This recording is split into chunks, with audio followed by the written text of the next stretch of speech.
Hello मेरे प्यारे दोस्तों, आज मैं कीज़ इन ईआर मॉडल डिस्क्राइब करने जा रही हूँ जो कि बहुत इम्पॉर्टेंट टॉपिक है। तो सबसे पहले देखते हैं कि कीज़ है क्या। तो कीज़ जो है वो एक बहुत इम्पॉर्टेंट रोल अदा करती है रिलेशनल डेटाबेस में, ठीक है। तो फिर उसके बाद जो की है हम लोग क्यों यूज़ करते हैं कि कोई भी जो उसमें एंटिटी हो उसको यूनिकली आइडेंटिफाई करने के लिए। जैसे इसमें बहुत तरह का की है, प्राइमरी की हो गया, कैंडिडेट की हो, तो हर एक की का अपना एक फंक्शन है। वो अपने तरीके से कोई भी चीज़ को यूनिकली आइडेंटिफाई करे कि ये चीज़ किस लिए है, वो चीज़ किस लिए है, ठीक है। तो एनी रिकॉर्ड और row of a data from the table, it is also use to establish and identify relationship between table, ठीक है। ये इसलिए भी यूज़ होता है कि हम लोग ये कोई भी ये टेबल का रिलेशनशिप को इस्टेब्लिश या आइडेंटिफाई कर सके।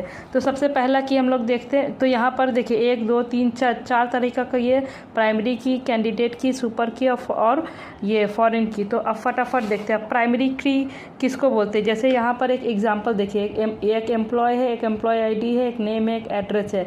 तो इसमें हम लोग का जो प्राइमरी की है वो एम्प्लॉय आईडी है। एम्प्लॉय आईडी एक ऐसा चीज़ है जिसमें एम्प्लॉय का नेम भी हो गया, एम्प्लॉय का एड्रेस भी हो गया और उसका जो भी ये रिलेटेड डिटेल होगा वो। तो प्राइमरी की जो होता है वो यूनिक होता है, ठीक है, वो एक ही होता है। यहाँ पर लिखा primary key are unique and not null, और ये कभी भी खाली नहीं होता, इसमें कोई ना कोई रिलेटेड डेटा होगा ही होगा। फिर दूसरा है कैंडिडेट की।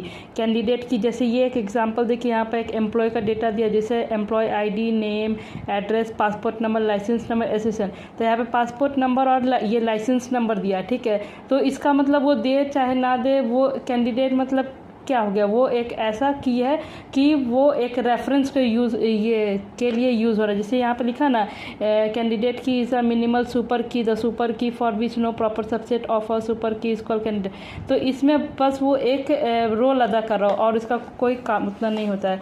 फिर इसका हम लोग देखेंगे तीसरे में सुपर की, एट्रीब्यूट और set of attribute that uniquely identify the entity इन ये भी क्या है कि ये यूनिकली आइडेंटिफाई करता है एंटिटी को, ठीक है। जैसे यहाँ पर एम्प्लॉय का एक डिटेल दिया है, तो इसमें जो नेम है ये हम लोग का सुपर की हो जाएगा, ठीक है।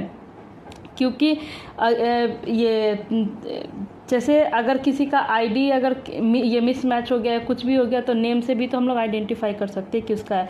अब एक हो ये लास्ट है हम लोग का एक फॉरेन की। तो फॉरेन की का एग्जांपल पहले हम लोग देखते हैं। जैसे यहाँ पर एक दिया हुआ है, ये एम्प्लॉय का डिटेल ही दिया है, तो यहाँ पर जैसे नेम आईडी है, ठीक है।